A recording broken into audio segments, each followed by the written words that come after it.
Fidèles téléspectateurs, bonjour, bienvenue dans votre émission Du désert à l'oasis.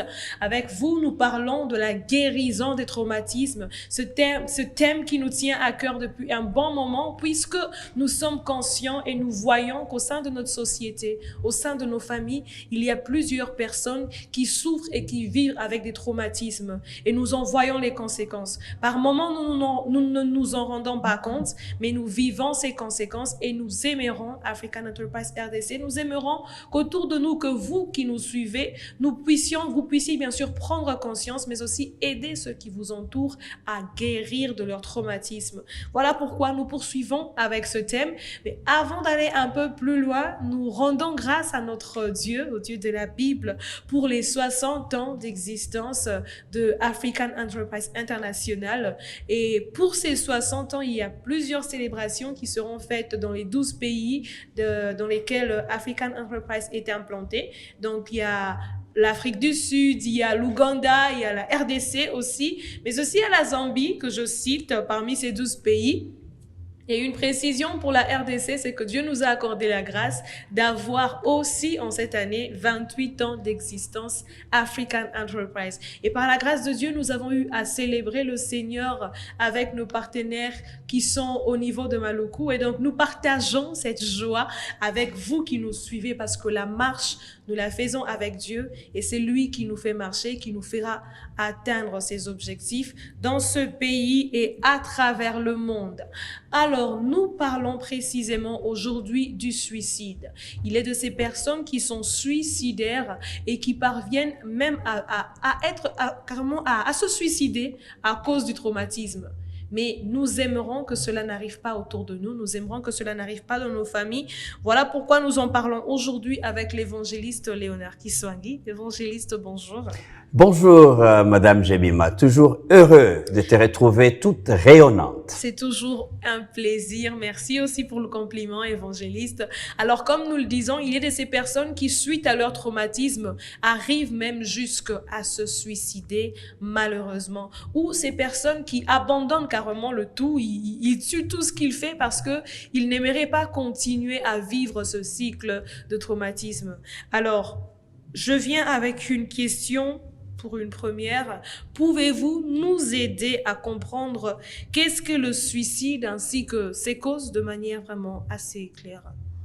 Mais merci beaucoup encore une fois pour nos téléspectateurs qui nous suivent et qui aimeraient bien comprendre comment nous pouvons aider nos bien-aimés qui nous entourent dans la famille et dont les traumatismes peuvent pousser jusqu'à commettre ou à vouloir commettre le suicide.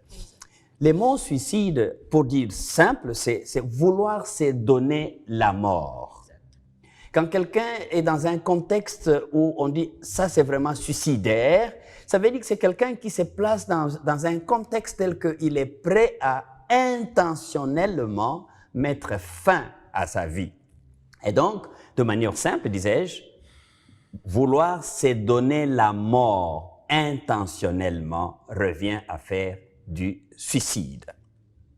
Alors, il y a plusieurs causes qui peuvent pousser quelqu'un à vouloir se donner la mort intentionnellement, vouloir se donner la mort volontairement. Et parmi ces causes, nous pouvons citer le fait que plusieurs personnes, lorsqu'ils se trouvent dos contre mur, devant une opprobre, devant une souffrance qui dépasse les niveaux supportables. Vous savez, nous avons déjà dit que le traumatisme vient lorsque quelqu'un arrive au bout d'une souffrance atroce dans son cœur qui atteint son âme et la personne se trouve dans une situation telle qu'elle ne peut ni arrêter la souffrance, ni s'adapter à cette souffrance. Et donc, il y a des personnes comme ça, lorsqu'elles arrivent au bout et trouvent qu'il n'y a pas de solution face à la souffrance qui est la sienne, se trouvent juste comme avec une seule porte de sortie qui s'appellerait la mort. Et cette mort-là qui ne vient pas parce qu'il y a une maladie ou parce que autre chose est arrivée, mais une mort que la personne elle-même veut se donner.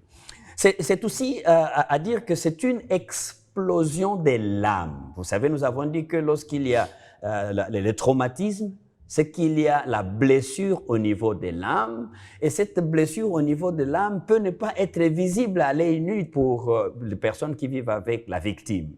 Mais lorsque ça arrive à un point tel qu'il y a cette explosion, le cœur qui a contenu, qui a gardé dans son sein une situation, une souffrance, et puis après arrive à un moment donné comme un abcès que personne n'éclate, mais l'abcès arrivé à maturité arrive à éclater d'elle-même. Donc, quand la personne essaie ni supporter, ni se défendre contre cette souffrance, elle explose en voulant se donner la mort. Et certaines personnes en arrivent là, parmi les causes, lorsqu'elle sait qu'elle vit une situation de honte, une situation qui enlève la paix dans la communauté, elle se dit autant mieux pour moi, au lieu de continuer à offenser, au lieu de continuer à créer un contexte où les gens sont dans l'opprobre, dans la honte, dans la souffrance par rapport à moi, alors elle décide tout simplement de se soustraire de la communauté, se soustraire de manière à ce qu'elle donne une paix apparente à ceux qui resteraient après celle-là. Donc, c'est des personnes qui se disent il y a rien d'autre pour s'échapper à la souffrance, sinon la mort. Et nous disons que donc, lorsque les personnes se décident de cette façon-là, ça peut être des jeunes, ça peut être des vieux, ça peut être des femmes, ça peut être des noirs, ça peut être des riches, des pauvres. Bref, toutes les catégories de personnes peuvent être, n'est-ce pas, face à une souffrance que l'on ne pense plus gérer autrement, soit à une honte, à une opprobre telle que l'on ne peut plus supporter, on ne peut plus garder, n'est-ce pas, sa vie. Alors on veut tout arrêter, on veut tout arrêter et disparaître. Et les personnes qui font les suicides croient en se donnant la mort, elles disparaissent. Et c'est là où nous disons non, il est bien important pour nous d'aborder cette question parce que avec les suicides, vous mettez fin à votre existence, mais vous ne mettez pas fin à votre vie. Exact. Alors, évangéliste, c'est un point aussi important qui me vient. Comment reconnaître qu'une personne traumatisée est suicidaire? Comment je peux voir en mon frère l'envie, l'intention de se suicider ou cerner en fait ces pensées-là? Et ça aussi, c'est très important comme question parce que c'est vraiment ça que nous voulons que nous qui sommes encore lucides, nous qui sommes dans l'Église, nous qui sommes dans les familles où nous avons toutes sortes de situations qui nous amènent dans un contexte anxiogène, nous puissions être vigilants. Il est bien question que nous puissions observer. Donc, le mot observation est très important lorsque nous sommes dans un environnement où il y a des situations qui prédisposent des gens au suicide. Donc, il y a moyen d'observer et de regarder des personnes qui ont tendance à s'isoler. Vous savez qu'il a un problème, vous savez qu'il a honte parce qu'il a causé telle ou telle autre chose. Il y a quelqu'un qui disait, si tu ne te gênes pas, tu gênes les autres. Et donc cette personne qui se gêne à la place des autres, elle s'isole. Vous voyez, elle ne veut plus rester en compagnie des autres personnes. Quand vous observez une telle personne, ça vous donne déjà des indices que cette personne est traumatisée et son traumatisme peut l'amener à vouloir se donner la mort. Mais aussi, comment les connaître? Vous verrez que de telles personnes, souvent, utilisent avec légèreté pour blaguer, mais évoquent la mort comme avec légèreté. Vous entendrez aussi, parmi des choses à observer, un petit rien, la personne vous dit « je risque de craquer ». Et quand elle dit ça, vous voyez ses nerfs tendus, son visage dévisagé, si vous voulez bien le terme, et vous sentez que c'est une personne qui a des expressions comme « je vais craquer, j'ai plus envie de vivre ». À quoi il est bon de vivre encore sur cette terre? Et vous entendez, un petit rien suffit pour que la personne vous dise « attendez, d'ici peu, vous ne me verrez plus. D'ailleurs, ce problème-là, il va s'arrêter avec ma vie. Quand je mets fin à ma vie, comme ça, je vous laisserai en paix. » Vous entendez des personnes dire ces choses, mais aussi vous allez observer ce genre de personnes, des choses précieuses qu'elles avaient, qu'elles possédaient, elles commencent à se débarrasser. Vous voyez, quelqu'un qui a une jolie maison, il la donne en cadeau à quelqu'un et lui donne des papiers. Vous dites, oh, cette personne a des problèmes. Elle laisse passer parce que c'est une personne qui, petit à petit, se prépare à se donner la mort. Et vous verrez d'autres dans leur entourage, non seulement qu'ils laissent partir les choses les plus importantes qu'elles possédaient, mais vous verrez qu'elles commencent même à se négliger personnellement. Et quand vous voyez une telle personne, qui passe par un traumatisme et qui a ces symptômes que vous observez, évidemment, là, vous vous rendez compte que la personne est traumatisée et a une mauvaise intention de se donner la vie. J'étais en train de dire tout à l'heure que ce sont là les quelques symptômes que vous pouvez observer. Mais attention, ce n'est pas tout le monde qui a l'intention de se suicider qui manifesterait ouvertement ce genre de symptômes. Donc, il y a des personnes, lorsque le traumatisme les pousse plus loin, va avoir des symptômes, mais d'autres, vous pouvez voir, tout brusquement, ils décident de se donner la mort. Donc, ce qui est important, c'est d'être attentif et de pouvoir observer pour voir si la personne qui passe par la souffrance a la capacité de s'adapter ou de s'ouvrir aux autres. Alors, évangéliste, je reviens sur la Bible. Dans l'histoire de la Bible, dans toutes les histoires de la Bible, y a-t-il une personne suicidaire que l'on a rencontrée?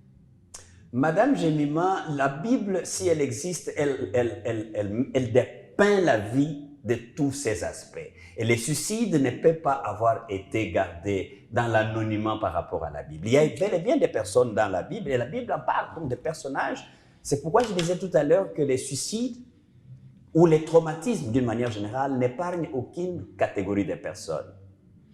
Des prêtres, aux pasteurs, aux chrétiens, tous exposés.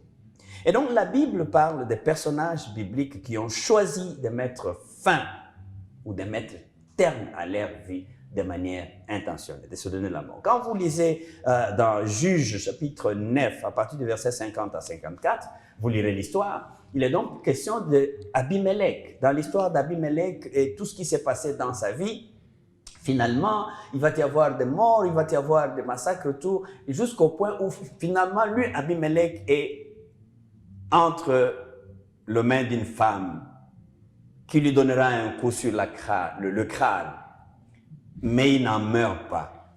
Mais parce qu'il ne veut pas supporter la honte et l'opprobre que les gens disent que c'est la femme qui lui a donné la mort, il va demander que l'on puisse lui tirer, n'est-ce pas, la balle, l'arme, et qu'il puisse, le couteau, qu'il puisse en mourir par un jeune homme, comme ça on dira c'est un homme qui l'a tué et non pas une femme. Vous regardez dans 1 Samuel, le chapitre 31, du 1er au 5e verset, là il y a l'histoire de Saül. Et vous savez aussi que Saül a donné la mort à plusieurs.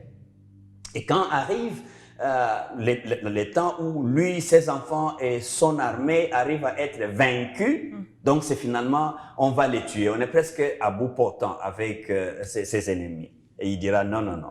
Moi, Saül, qui était connu comme un grand combattant, un grand roi, je ne vais pas permettre que l'on puisse me donner la mort par les incirconcis. Il va demander que ses propres compagnons lui donnent la mort. Jonas, dans Jonas 4, les versets 1 à 3, Jonas est envoyé pour aller sauver les autres qui étaient... Vous savez, c'est pour ça que j'en appelle à vous qui pensez que votre position est la meilleure et que vous pouvez prendre la place de Dieu. Non, non, non, non, non. Nous avons tous besoin de reconnaître qu'il y a des moments forts et des moments faibles et Dieu peut t'utiliser toi pour que tu puisses secourir le frère ou la sœur qui est dans une situation catastrophique. Jonas est appelé à aller sauver les autres. Il s'est dit non, Dieu, je connais comment tu agis. Allez, à un moment donné, il ne peut plus supporter la demande du Seigneur. Du Seigneur, dans ce cas, donne-moi seulement la mort. Et vous avez vu à plusieurs reprises, Jonas a demandé sa propre mort. J'en voudrais, si je ne pouvais pas parler du Nouveau Testament, quand vous avez Actes, chapitre 16, le verset 25 au verset 28, les gardiens dans la prison. Tu vois, lui, il est mis là pour garder les amis qui sont en prison. Et quand le Seigneur intervient, il libère les gens. Et les prisonniers se disent, oh, ça y est.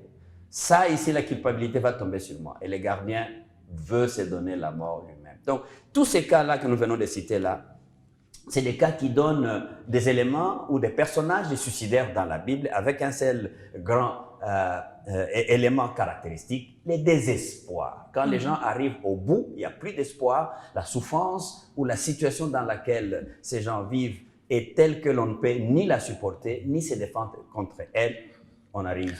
En parlant de désespoir, évangéliste, pouvons-nous donc dire, selon votre explication, que quand le désespoir arrive à son comble, il n'y a plus aucune issue, il n'y a que le suicide? Chacun peut se dire une vérité pareille et se dire, bon, quand la honte est dans son paroxysme, l'humiliation et la souffrance est dans son paroxysme, je peux mettre fin à ma vie. Madame Jemima, cette question-là, j'aurais voulu que nous puissions tous nous la poser. Nos téléspectateurs y compris. Probablement, il y a quelqu'un qui nous suit sur cette émission. Le fait que le divorce de sa femme est inévitable. Le fait probablement que les coups qu'il a commis, tout le monde connaît qu'il a volé cette somme d'argent ou qu'il a fait telle ou telle bévue. Toute la communauté le sait et sa famille est même prête à les jeter. Il s'est dit là maintenant, je n'ai plus aucune issue. C'est pourquoi la bonne nouvelle que nous avons au cours de cette émission, c'est de dire non, non, non, non, non. La mort n'est pas l'issue ultime face aux souffrances. Non, la mort n'a pas le dernier mot. Parce que même la mort elle-même ne fait que mettre fin à l'existence, mais elle ne met pas fin à la vie. Parce que la mort commence une vie. Et c'est là où nous en interpellons ceux qui veulent se donner la mort, savoir quelle vie vous voulez avoir après votre mort. Vous risquez de mourir éternellement. Mais moi, je vous suggère de vivre éternellement. Parce que Paul m'encourage pour dire, la mort n'est pas le dernier. C'est pourquoi dans Romains, au chapitre 8, le verset 35, un verset qui est connu par plusieurs d'entre nous, Paul nous dit, et moi j'aime bien cette expression, ce thème, tout sur rien. Donc, Paul nous dit, il dit, je peux vous dire tout sur rien. Tout, c'est-à-dire, vous pouvez tout citer de tout ce qui peut être les combles de votre souffrance, mais dans ce tout-là, il n'y a rien qui peut vous séparer de l'amour de Dieu. Et je permets donc à croire ou à répondre à la question de Madame Jemima, à dire non, l'amour est le dernier issue et non pas la mort. Parce qu'au bout de toute souffrance, quand on regarde dans la bonne direction, on verra le Seigneur qui nous donne l'issue. Et c'est dans son amour, et c'est avec cet amour que nous pouvons transformer nos souffrances en opportunités de glorifier le Seigneur. Et nous pouvons le voir dans plusieurs passages bibliques aussi. Merci, évangéliste Léonard Kiswangui. Merci à vous de nous avoir suivis, fidèles téléspectateurs. Comme vous le constatez, nous avons parlé du suicide. L'évangéliste l'a bien dit. C'est cette envie-là de se donner la mort ou de mettre fin à sa vie qui peut être causée par plusieurs situations de honte, de tristesse, d'humiliation, de souffrance qui perdurent, qui ne savent pas s'arrêter ou que nous ne savons pas arrêter. Mais nous nous adressons par cette émission à ceux qui sont suicidaires, à ceux qui ont une envie, une pensée de se suicider, pour dire que la mort n'a pas le dernier mot, mais c'est plutôt l'amour de Dieu. Alors quand nous avons ces sentiments, en nous réalisant plutôt combien Dieu nous a aimés, ne serait-ce que malgré nos péchés, il a quand même envoyé son Fils. Malgré nos péchés, malgré que nous continuions à pécher, à faire le mal, il continue à nous donner son souffle de vie. C'est parce qu'il nous aime. Et donc l'amour de Dieu est bien plus grand, bien plus fort, bien plus puissant que toutes les souffrances que nous pouvons rencontrer. L'évangéliste l'a dit, la mort n'a pas le dernier mot. La mort met fin à l'existence, mais ne met pas fin à la vie. À la vie. Et donc nous savons que même après la vie sur cette terre, il y a une autre vie, mais aussi il y a les personnes qui nous entourent. Lorsque nous donnons la mort, est-ce que nous pensons à ces personnes qui nous entourent? Et donc, nous nous adressons aussi à tous ceux qui ont leurs proches et qui peuvent observer leurs proches et constater qu'il y a des envies ou des pensées suicidaires. Dieu ne nous a pas placés autour de ces personnes inutilement. Nous avons tous un rôle à jouer. Et donc, nous nous adressons à vous pour que vous puissiez tirer attention, observer et aider ces personnes autour de vous. Il y a le numéro qui s'affiche au bas de l'écran. N'hésitez pas de nous appeler, de nous écrire pour que nous puissions travailler ensemble pour le bien de la communauté, parce que c'est la mission que Dieu a donnée à African Enterprise. Et donc, je dis un grand merci encore à l'évangéliste. Je vous demande, s'il vous plaît, de prier pour la fin de cette émission et pour tous ceux qui nous écoutent, qui nous suivent et qui ont des pensées suicidaires ou qui ont autour de ces personnes pour qu'ils puissent identifier et aider. Merci beaucoup. La parole de l'Éternel, c'est vraiment un couteau à double tranchant. Elle parle aux autres, elle nous parle à nous-mêmes. Nous voulons prier pour nous-mêmes aussi, pour que le Seigneur nous donne la force Amen. De voir dans toute catégorie de souffrance qui peut être notre partage ces jours, voir son amour au-delà de la peine et de la mort. Exact. Père éternel, nous prions et nous t'en supplions, Seigneur, que tu écoutes notre prière ces jours. Plusieurs pourraient se donner la mort intentionnelle à cause de telle ou telle situation d'opprobre ou de manque ou de souffrance. Mais avec Paul, nous voulons croire que ton amour est plus fort que la mort. Nous voulons croire que la vie est plus chère que l'existence. Voilà pourquoi nous voulons, notre Dieu, que tu donnes la force, l'énergie, la lucidité à quelqu'un qui nous suit au travers de ces programmes. Plus la force, voulais-je demander, le courage d'arrêter l'intention de se donner la mort, mais de regarder dans ton miroir et de trouver bien tracé les chemins de l'amour et des bénédictions qui sont encore là pour donner l'espoir et l'espérance. Que cette émission nous serve nous-mêmes, quand nous l'écoutons et la réécoutons, Père de gloire, que nous ayons confiance en toi, parce que tu es venu pour que nous ayons la vie et non pas la mort. Donne la vie à quelqu'un qui aurait voulu se donner la mort. Amen. Au nom puissant de notre Seigneur et Sauveur Au nom de Jésus. Amen. Amen, amen. Merci évangéliste. Merci à vous de nous avoir suivis, fidèles téléspectateurs. Merci à l'équipe de B1 qui a permis la réalisation de cette émission. Restez branchés sur votre chaîne. Écrivez-nous au travers du numéro affiché sur le bas de l'écran ou suivez-nous aussi sur African Enterprise RDC sur notre chaîne YouTube et que notre Dieu, le Dieu de la Bible, vous bénisse, vous restaure et vous fasse beaucoup de bien.